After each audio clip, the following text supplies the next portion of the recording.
Bonjour, je vais faire la correction de l'exercice 10.7 qui se trouve à la page 161 de votre polycopier. Pour cela, comme d'habitude, j'ai un corrigé que je vous ai envoyé qui a l'allure suivante et sur lequel je me baserai pour faire donc cette correction. Alors, première étape, on lit la donnée de l'exercice.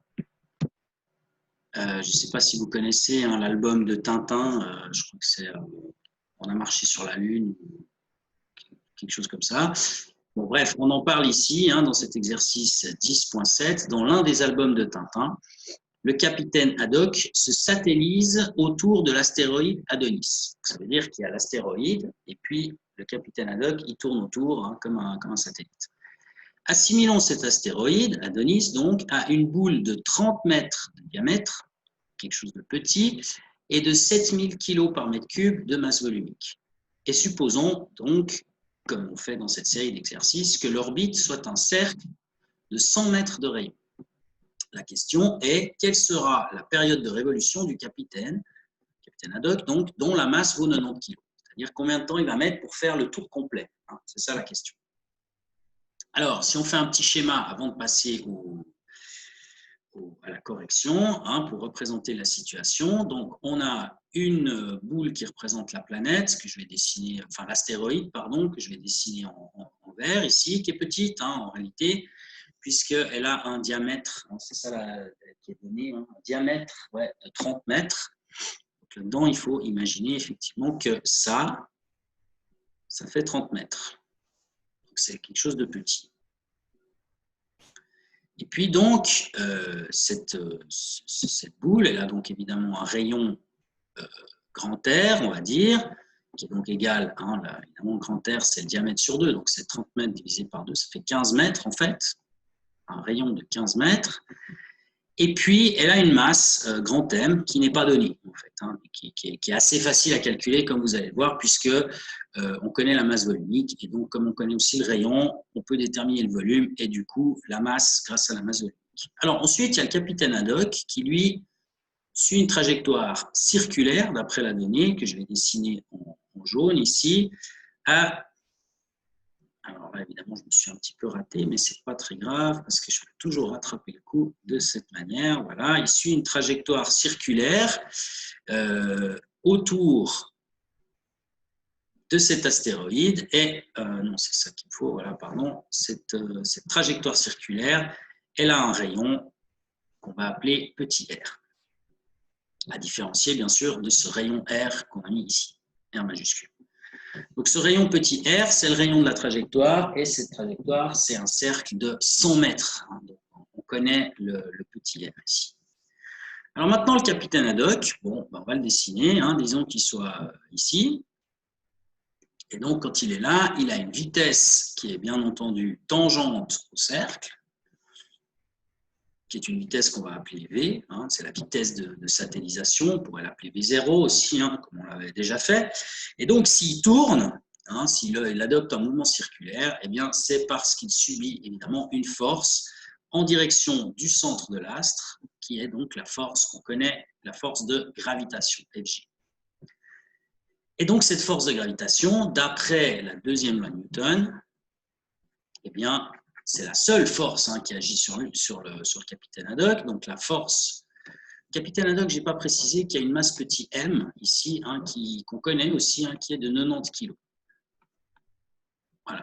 Donc, ça, c'est le capitaine Haddock. Donc, je reviens à ma deuxième loi de Newton. Elle dit somme des forces égale, donc, ici en l'occurrence, force de gravitation, il n'y a que ça. Force de gravitation exercée par l'astéroïde.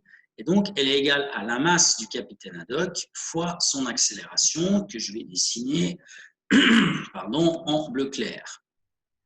Accélération, qui est donc forcément collinaire, ici. Donc, c'est une accélération qui est collinaire à la force Fg, donc qui pointe en direction du centre du cercle.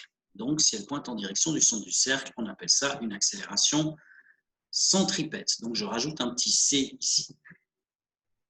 Comme ces deux sont proportionnels, collinaires, je voulais dire, eh bien, on peut donc écrire que Fg égale m, sont les vecteurs, égale m fois l'accélération centripète.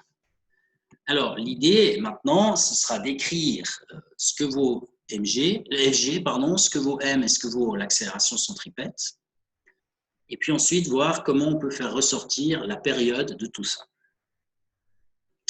Alors, ça, c'est ce que j'ai fait donc dans le corrigé qui se trouve ici. Alors, dans ce corrigé, non, il ne se trouve pas ici, pardon, il se trouve là en réalité. Voilà. Je vais agrandir, hein, bien sûr. Donc, première chose, je vous dis, on a écrit, nous, que la masse de l'astéroïde, hein, M, majuscule, on ne la connaît pas en fait, mais on connaît le rayon R. Hein, on a dit que c'était en fait 30 mètres divisé par 2, c'est-à-dire 15 mètres. Donc, on connaît le rayon de l'astéroïde. Alors, sachant que la masse volumique, c'est M sur V, on retourne la formule et on trouve que la masse de l'astéroïde, c'est ρ fois V. Donc maintenant, que vaut le volume? Le volume, bah, c'est le volume, l'astéroïde, on peut considérer que c'est une boule, hein, une sphère. D'ailleurs, je crois que c'est ce qui est écrit dans la donnée. Hein, assimilons cet astéroïde à une boule, donc c'est bon. Et puis donc, le volume d'une sphère, c'est 4 tiers de pi r3. Hein. R, c'est vraiment le rayon de la boule qui vaut 15 mètres. Donc on peut calculer ça si on connaît la masse volumique, et en l'occurrence, on la connaît. Donc ça, c'est quelque chose de... c'est bon, on peut connaître la masse M. Alors ensuite, ce que je vous avais dit tout à l'heure, je reprends. Donc d'après la deuxième loi de Newton, hein, qui est écrite ici, eh bien, on a la force de gravitation, qui est l'unique force qui agit sur le capitaine Haddock, qui va être égale à la masse du capitaine Haddock fois l'accélération qu'il va subir. Et donc, comme cette accélération, en vertu de cette formule, hein, vu qu'il n'y a qu'une force, elle doit être forcément collinaire à la force de gravitation, c'est-à-dire dirigée vers le centre de l'astéroïde, eh bien, il s'agit d'une accélération centripète. Alors, l'accélération centripète, je vais l'écrire ici, on sait écrire ça hein, depuis longtemps, c'est V carré sur R. Mais maintenant, quel R? Ben, le rayon de la trajectoire, c'est-à-dire le petit r. Hein. Si je vous remontre le schéma, j'espère qu'il n'a pas disparu. Il n'a pas disparu. Le rayon de la trajectoire, c'est le petit r ici. Donc, cette accélération centripète, c'est V, la vitesse du capitaine Haddock, au carré, qu'on doit diviser par le rayon de la trajectoire que j'ai noté avec un petit r. Celui-là. Voilà. Donc ça, c'est réglé, on l'a. Et donc, je peux la reprendre dans mon corrigé ici. Je crois que c'est bon, il n'y a pas de problème. Hein. Donc, je disais que l'accélération, ici, centripète, je vais la mettre en bleu clair, hein, bien sûr, cette accélération centripète en norme, c'est V carré sur R. Et puis, donc, dans la deuxième loi de Newton, il y a encore la multiplication par la masse, bien entendu. Alors maintenant, la force de gravitation. Cette force de gravitation que subit le capitaine Haddock, elle est égale à quoi? À grand G, constante universelle de la gravitation, fois la masse du capitaine Haddock, fois la masse de l'autre objet qui intervient dans la force de gravitation, c'est-à-dire la masse de l'astéroïde, divisé par la distance qui les sépare au carré. Et cette distance, c'est en réalité le rayon de la trajectoire au carré. Ce que je viens de dire là, je vais vite le réexpliquer en vous montrant la chose ici. Donc maintenant, je cherche à évaluer la force de gravitation, hein, c'est-à-dire ça. Donc, d'après la formule, c'est grand G fois la masse des deux protagonistes, c'est-à-dire petit m et grand M. Donc, on va multiplier par le produit des deux, petit m fois grand M.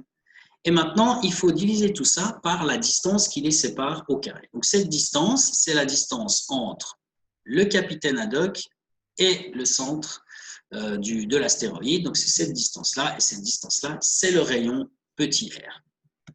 On va mettre, bien sûr, au carré dans la formule. Donc, cette formule-là, c'est la formule que j'avais écrite tout à l'heure dans le corrigé. J'espère qu'elle y est toujours. Malheureusement, elle n'y est plus. Donc, je suis obligé de la réécrire, mais en fait, elle est ici. Hein, voilà. Donc, FG, en norme, c'est ça. Et puis, donc, d'après la deuxième loi de Newton, on a et ça, c'est égal à la masse fois l'accélération centripète. Donc, on en est ici. Alors, quand on en est là, on voit deux choses intéressantes. Premièrement, la masse du capitaine Haddock, petit m, apparaît à gauche et à droite. Donc, on peut sans autre diviser par la masse petit m. Et puis, à gauche, on divise par r au carré, et puis à droite, on divise par r. Donc, si je fais en plus fois r, eh bien, je simplifie un dr ici, et puis celui-ci. Donc, en définitive, il reste quoi? Il reste à gauche G grand M sur R, G grand M sur R, petit r donc. Et puis à droite, ça, il n'y a plus, donc il reste égal B carré. C'est-à-dire l'expression qu'il y a ici. Voilà, tout ça j'efface, je nettoie un petit peu tout ce que j'ai écrit. Donc on a cette expression. Alors là-dedans, je pense que vous allez tout de suite, vous avez déjà un peu anticipé. Hein. Nous, ce qu'on veut, c'est la période de révolution. Alors comment faire apparaître cette période de révolution dans cette expression? Eh bien, donc je garde l'expression ici. On va garder ça. Hein. Voilà, hop, puis je monte tout ça. Voilà. Alors, comment la faire apparaître, cette période? Bien entendu, grâce à la vitesse. La vitesse que je fais en bleu, c'est, comme on le sait, la distance divisée par le temps. Alors, si on considère que le temps, c'est justement la période de révolution, c'est-à-dire le temps pour faire un tour complet, eh bien, le tour complet, la distance parcourue pendant un tour complet, c'est le périmètre, c'est-à-dire 2π fois le rayon de la trajectoire, qui est donc petit r. Le même qui apparaît ici. C'est le rayon de l'orbite. Ce n'est pas le rayon de l'astéroïde. Donc, on a cette relation ici. Alors, l'idée maintenant, ça va être d'insérer ce petit v là, ce v là-dedans, et puis de sortir t en réalité. Donc, là, il y a un petit peu d'algèbre à faire. Hein. Il faut combiner les expressions 2 et 3. Donc, c'est ce que j'ai fait ici. Vous avez 2πr sur grand T, là, qui apparaît ici. Donc ça, c'est la vitesse. On n'oublie pas de la mettre au carré parce que dans la formule ici, elle est au carré. Et donc, c'est égal à Gm sur R. Tout ça, j'efface. On n'a plus besoin. Voilà, donc on a fait une petite substitution. Et donc, maintenant, si on développe tout ça, bon, j'efface tout, ce sera plus propre à mon avis. Hein. Donc, vous avez 2πr au carré, donc 2 au carré, ça fait 4, pi au carré, ça fait pi carré, et puis r au carré, ça fait r carré, sur la période t, qui doit être aussi au carré. Hein. Tout ça, c'est au carré, ça donne tout ça. Et donc, ça, c'est égal à Gm sur R. Gm sur R, pareil. Donc, maintenant, de là, il faut sortir t carré. Alors, moi, je propose de faire en vert, donc fois t carré. Vous aurez donc à gauche 4 pi carré petit r carré. Comme on a fait fois t carré, il y a plus t carré, il est passé à droite. Donc, ça va être égal à G grand M sur petit r fois t carré. Alors maintenant, je multiplie par petit r pour me débarrasser de celui-ci. Donc, ça va me donner 4 pi. R carré fois petit r, ça fait r au cube. Et donc, ça va être égal à grand G fois M fois T carré. Et donc, la dernière étape consiste à se débarrasser de Gm, donc on divise par Gm. Et donc, vous avez 4 pi R cube sur Gm égale, on s'est débarrassé de ce Gm, donc T carré. Et cette expression, j'ai oublié le carré à chaque fois, je m'excuse, j'ai fait la même erreur dans un autre corrigé. Hein. Donc ici, il y a 4 pi au carré, hein, donc là, je l'ai oublié à chaque fois. Ici, 4 pi carré, 4 pi carré, 4 pi carré. Pardon. J'espère que ça ne vous a pas trop perturbé. Vous pouvez toujours reculer hein, si jamais. Alors donc, cette expression que je vais entourer en vert, ici, eh bien, c'est l'expression qu'il y a ici. Hein, t carré, on le retrouve là, égale 4 pi carré r cube sur grand G fois grand R. Voilà. Donc, on en est là. À cette expression, je vais la monter un petit peu, comme ça on peut voir la fin du calcul en entier. Voilà. Donc, on en est à cette expression ici. Alors, maintenant, là-dedans, le problème, c'est le grand M. Alors, le grand M, on avait une expression qu'on avait obtenue comme étant l'équation numéro 1, que je vais donc vite remettre hein, ici. qui était l'expression qu'on avait calculée tout au début, hein, qu'on voit ici, pour la masse de l'astéroïde, qui est donc égale à, je vais l'écrire là, m égale ρ fois 4 tiers de pi fois grand R cube. Hein. Grand R, c'est le rayon, cette fois, de l'astéroïde, pas de la trajectoire. Alors, si on reprend cette expression-là, qui est l'expression numérotée comme la 1, et qu'on la met à la place ici de grand M, hein, eh bien, vous avez tout ce qui reste. Alors, je réécris, hein, il y a le 4 pi carré R cube qu'on retrouve ici, 4 pi carré R cube, sur grand G, et donc à la place de grand M, ben, on a mis cette expression-là, ici. Tac. Et donc, elle est là. On a fait une simple substitution dans l'expression de T carré. Alors là-dedans, on voit qu'on peut simplifier deux choses. Tout d'abord, en haut, il y a un 4, et puis en bas, il y a aussi un 4. Puis en haut, il y a pi carré, puis en bas, il y a pi. Donc, on peut simplifier un des pi en haut avec le pi qui est en bas. Et donc, ce qui reste ici, c'est, je vais mettre ça en jaune, là, il y a pi fois r cube. Donc, il reste en haut pi fois r cube sur, alors, grand G, fois ρ, hein, le grand G, le ρ, 1 tiers ici, et puis grand R au cube. Et quand on divise par 1 tiers, vous savez que c'est comme faire x3. Donc là, je peux aussi virer ce machin et puis faire x3 en haut. C'est la même chose. Donc on a cette expression ici. 3 pi fois petit r cube, là, sur g rho grand r cube. C'est exactement la même aujourd'hui ici. Sauf que là, tout ça, c'était égal à t carré. Donc ici, j'en ai pris la racine de tout ce truc, hein, pour obtenir la racine qu'on voit ici avec la période.